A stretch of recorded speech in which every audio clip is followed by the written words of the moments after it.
Hello friends, welcome to corporeal world. आज इस video में हम बात करेंगे ग्रेविटी की। इससे पहले एक वीडियो हमने बना दी है जो पार्ट 1 था इस चैप्टर का, ग्रेविटेशन का। उसमें हमने सीखा था न्यूटन्स लॉ ऑफ ग्रेविटेशन और ग्रेविटेशन क्या है। आज हम देखेंगे व्हाट इज़ ग्रेविटी। तो ग्रेविटी क्या है? Gravity, a natural force of attraction of earth that attract all objects lies in the earth gravitational field, that is, ये कह रहे हैं अगर कोई भी ऑब्जेक्ट अर्थ की ग्रेविटेशनल फील्ड के अंदर होगा तो अर्थ उसे अपनी तरफ अट्रैक्ट करेगी। कोई भी ऑब्जेक्ट, मान लीजिए ये हमारी अर्थ है और ये इसकी ग्रेविटेशनल फील्ड है। ग्रेविटेशनल फील्ड क्या होती है?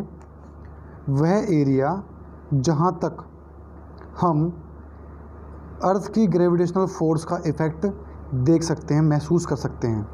देखिए, मैंने आपको जब ग्रेविटेशन के बारे में बताया था, मैंने इसको कंपेयर किया था एक मैग्नेट के साथ। एक मैग्नेट है, उसकी फील्ड मान लो यहाँ तक है, तो इस फील्ड के अंदर आने वाले हर मैग्नेटिक ऑब्जेक्ट को, सब्सटेंस को, ये मैग्नेट अपनी तरफ अट्रैक्ट कर लेगी। इसी प्रकार से ये अर्थ है, ये अर्थ की ग्रेविटेशनल फील्ड है, यानी कि इसके अंदर कोई भी ऑब्जेक्ट आया तो वो सीधा अर्थ के सेंटर की तरफ अट्रैक्ट होगा। ठीक है, तो ये अर्थ की प्रॉपर्टी है, अर्थ की फोर्स है, नेचुरल फोर्स है, जो हर ऑब्जेक्ट को जो भी अर्थ की ग्रेविटेशनल फील्ड में होगा उसको अपने सेंटर की तरफ अट्रैक्ट करेगी। कोई भी ऑब्जेक्ट, ग्रेविटेशनल फील्ड क्या है? वह फील्ड जहाँ तक, वह एरिया जहाँ तक हम अर्थ की फील्ड का इफेक्ट, ग्रेविटेशनल फील्ड का इफेक्ट महसूस कर सकते हैं। इसी कारण से ग्रेविटी जो है, ग्रेविटी के कारण से ही जो भी ऑब्जेक्ट हैं, दैट इज़, मान लीजिए मून है, जो मून अर्थ के चारों तरफ रिवॉल्व कर रहा होता है।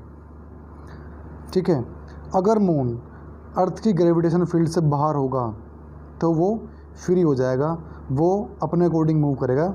ओके, तो किसी भी, देखो, कोई भी ऑब्जेक्ट है, अगर वो यहाँ है, ग्रेविटेशन फील्ड से बाहर है, तो उसका अर्थ पे कोई इफेक्ट नहीं पड़ेगा, दैट इज़ अर्थ उसको अपनी तरफ नहीं खींच पाएगी। जिस प्रकार से मैग्नेट एक दूर रखे आयरन की नेल को कोई इफेक्ट नहीं कर पाती बिकॉज वो उसकी फील्ड से बाहर है, इसी प्रकार से अर्थ भी नहीं कर पाएगी उस ऑब्जेक्ट को अट्रैक्ट। इसकी डेफिनेशन देखिए, ऑलरेडी बता चुका हूँ मैं आपको। ये नेचुरल फोर्स है जो अट्रैक्ट करती है हर ऑब्जेक्ट को जो लाइज करता है अर्थ की ग्रेविटेशनल फील्ड के अंदर, और कहाँ अट्रैक्ट करेगी उसको? Toward the centre of earth. इसी के कारण क्या होता है, जो मून है ऑर्बिटिंग कर पा रहा है अर्थ के चारों तरफ। Gravitational field, area up to which effect of gravity can be felt, that is, जहाँ तक इफेक्ट ऑफ ग्रेविटी हम महसूस कर सकते हैं। दिस इज़ द अर्थ, और ये क्या है? उसकी ग्रेविटेशनल फील्ड। अब देखिए, जो ऑब्जेक्ट ए है और ऑब्जेक्ट बी है, जो ऑब्जेक्ट ए है वो अर्थ की ग्रेविटेशनल फील्ड के अंदर है, तो अर्थ क्या करेगी? अर्थ इसको अट्रैक्ट करेगी टुवर्ड सेंटर। लेकिन जो बी है इसको अट्रैक्ट नहीं कर पाएगी बिकॉज ये फील्ड से बाहर है, ये फ्रीली मूव करता रहेगा। ओके, तो ये था हमारा कंसेप्ट ग्रेविटी का। इसके बाद जो वीडियो बनेगी पार्ट 3 होगा इस चैप्टर का, उसमें हम डिस्कस करेंगे फ्री फॉल के बारे में। सबसे इम्पोर्टेंट टॉपिक है वो। ओके, फ्री फॉल और साथ में एक्सेलरेशन ड्यू टू ग्रेविटी, यानी कि इस ग्रेविटी के कारण, जो ग्रेविटी हमने पढ़ी आज, इसके कारण जो एक्सेलरेशन आएगी उसको एक्सेलरेशन ड्यू टू ग्रेविटी बोलेंगे।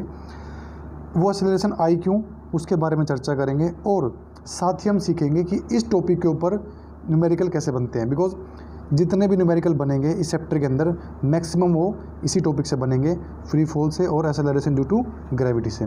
सो मिलते हैं नेक्स्ट वीडियो में। So now pause your video and right your notes.